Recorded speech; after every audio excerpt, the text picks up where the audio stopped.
Brother, यहाँ पे हमारा माइक खराब हो गया और पब्लिक मीटिंग करना मुश्किल है। जी बिल्कुल ठीक बात है। तो मैंने सोचा कि हम थोड़ा यूपी के बारे में बातचीत कर लें और आप अपना पर्सपेक्टिव हमें बताइए, हम आपको अपना पर्सपेक्टिव बताते हैं, थोड़ी डिस्कशन करते हैं। और ठीक बात है, ठीक बात है।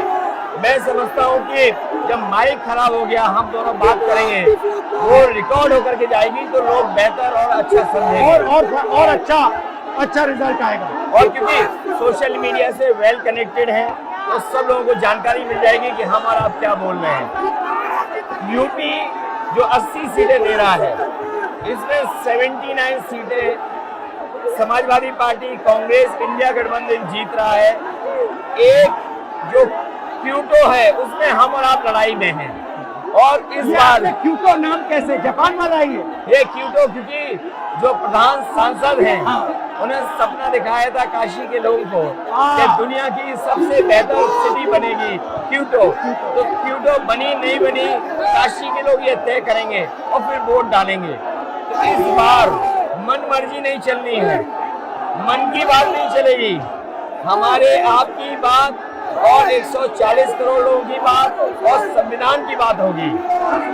और आपने देखा, हम सब ने देखा कि यूपी को नरेंद्र मोदी जी ने बेरोजगारी का सेंटर बना दिया और इतनी बेरोजगारी की है, ये जितने बच्चे दिखाई दे रहे हैं ये वो लोग हैं, दिखाओ जो अग्निवीर या पेपर लीक जिसकी वजह से इन्हें नौकरी नहीं मिली है और ये सब रोजगार नौकरी चाहते हैं। बीजेपी ने जो झूठे सपने दिखाए थे इन्वेस्टमेंट मीट के, जो झूठा सपना दिखाया था डिफेंस एक्सपो का, जो सपने बेचे थे G20 में, लेकिन इन नौजवानों को न नौकरी मिली न रोजगार मिला, आज ये खाली हाथ हैं।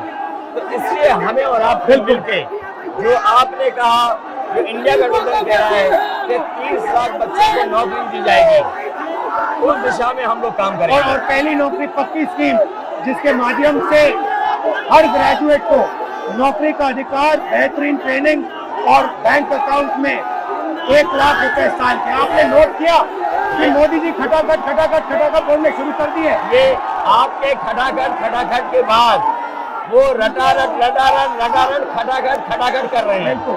अच्छा, आप एक बात बताइए, मुझे क्यूरियोसिटी है, थोड़ा आप अपने पापा के बारे में मुझे बताइए जी। मुलायम सिंह यादव जी के बारे में बताइए।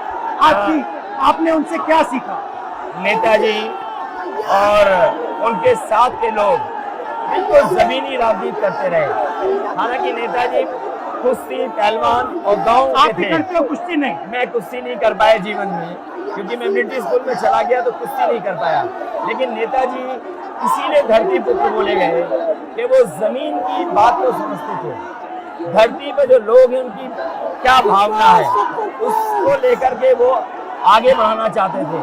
और आपका इस क्षेत्र से और इस शहर से आज का लगाव नहीं है, न जाने कितने सालों पुराना लगाव है। जो इमोशनल कनेक्ट आपका इस शहर और शहर से है वो शायद और किसी राजनीतिक परिवार का नहीं होगा। तो नेताजी से उनका हार्डवर्क और अपने लक्ष्य के लिए लगातार काम करते रहना, जो गैर बराबरी की लड़ाई डॉक्टर राम मनोहर लोहिया यहीं लड़े थे। हालांकि हमारी आपकी विचारधारा की यहाँ टकराव रहा, लेकिन हमारे व्यक्तिगत या जो सिद्धांत में कभी समझौता नहीं हुआ। सिद्धांत को लेकर के हमने आपके साथ खड़े हुए और कई बार खड़े हुए, और आपकी भी पार्टी सिद्धांत से बहुत करीब रही समाजवादियों के। बट मुझे लगता है कि अब एक नई तरीके की पार्टनरशिप बन रही है, क्योंकि जो इस बार हमारा कोऑपरेशन है, शायद पहले ऐसा कोऑपरेशन नहीं हुआ। मतलब बिल्कुल सब जुड़ गए। सबसे अच्छा ये है कि जितना उन्होंने कहा 2 लड़कों की जोड़ी, उतना युवा आपसे, हमसे, इंडिया गठबंधन से और जुड़ गया। तो ये नेचुरल अलायंस है, और नेचुरल अलायंस इसलिए लोग महसूस कर रहे हैं कि वो चाहते हैं कि नौकरी और रोजगार मिले, नौकरी और रोजगार मिले। तो ये बड़ी भावना है कि हमसे आपसे ये यूथ कनेक्ट कर रहा है। सबसे सबसे बड़ी बात, महंगाई की चोट सबसे ज्यादा इन लड़कों को लगती है। हमारी थिंकिंग है और आपकी भी है कि ये जो 22-25 लोगों को नरेंद्र मोदी जी ने पूरा का पूरा धन पकड़ा है, उसको ठीक करने के लिए जो हमारे युवा हैं, माताएं बहनें हैं, उनको डायरेक्ट बैंक अकाउंट में पैसा देना है। देखिए, ये जो लोगों के पास पैसा पहुंचने से जो अर्थव्यवस्था को लाभ मिलेगा, मैं समझता हूँ इनका भाग्य भी बनेगा और देश की अर्थव्यवस्था भी बेहतर होगी। ये जरूरी स्कीम है कि इनके अकाउंट में पैसा पहुंचे, जिससे थोड़ा बहुत जीवन स्तर इनका भी अच्छा हो। नरेंद्र मोदी जी डिबेट से क्यों डरते हैं? क्योंकि वो सच का सामना नहीं करना चाहते। पूरा उनका झूठ का गुब्बारा है।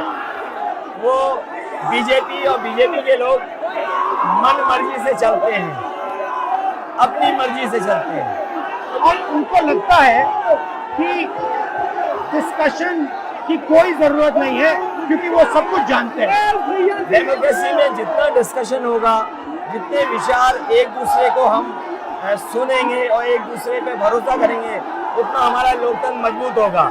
ये बीजेपी के लोगों ने न केवल हमारी जान को खतरा पैदा किया है, बल्कि लोकतंत्र को भी और संविधान को भी खतरा पैदा कर रहे हैं। और इसका नतीजा दिख रहा है कि चाइना हमारी जमीन के अंदर आ गया, ये बेरोजगारी बढ़ती जा रही है, जो प्रोडक्शन होता है वो नहीं हो रहा है, और पूरा का पूरा एक्सटॉर्शन, ईडी, सीबीआई, ये लोग मतलब एक्सटॉर्ट कर रहे हैं। कई बार सुनने को मिल रहा है और सरकार स्वीकार नहीं कर रही है, लद्दाख की हमारी सीमाएं सुरक्षित हो गई, और अरुणाचल के आसपास या सीमा जो चीन से छू रही है वो बहुत असुरक्षित है। तो चीन से जहां हमारा सीमाओं का खतरा है, वहीं चीन से हमारे बाजार को भी खतरा है। तो कहीं ना कहीं हम लोगों को अपनी मैन्युफैक्चरिंग इकोनॉमी और मैन्युफैक्चरिंग इकोनॉमी को बढ़ावा देना पड़ेगा। और ये जो स्कीम्स है, पहली नौकरी पक्की और महालक्ष्मी, ये मैन्युफैक्चरिंग सिस्टम को, इकोनॉमिक सिस्टम को जंप स्टार्ट करने के तरीके हैं। ये बहुत अच्छा जंप स्टार्ट होगा। इसको अगर फोकस होकर के आईआईटी, पॉलिटेक्निक, इंजीनियरिंग कॉलेजेस को, इन सबको इकोसिस्टम में ला करके, मैं समझता हूँ युवा नौजवानों को अच्छी नौकरी और रोजगार मिल पाएगा। और हमारा लक्ष्य है कि सब, हर जात को भागीदारी मिले, स्पेस मिले, हर इंस्टीट्यूशन में, बिजनेस में, एजुकेशन के सिस्टम में। तो वो हमारा, हम दोनों का लक्ष्य है। बिल्कुल। और क्योंकि जो बात सभी दल कहते थे, आज इंडिया गठबंधन कांग्रेस भी कह रही है कि सामाजिक न्याय जरूरी है, जाति गणना जरूरी है। देश के लिए ये बड़ी चीज है। जो दुनिया में अमेरिका है, यूरोप है, अपने उन लोगों के लिए जो पीछे छूट जाते हैं, उनके लिए कुछ काम करते हैं। तो हमारा जो देश जाति के आधार पर पिछड़ा है, तो इसको आगे बढ़ाने के लिए ये बड़ी भूमिका होगी इस बार। बहुत अच्छा लगा, अच्छी बहुत मीटिंग, अच्छा रहा, बहुत अच्छी मीटिंग है। मुझे लगता है कि ये यूनिक मीटिंग है क्या?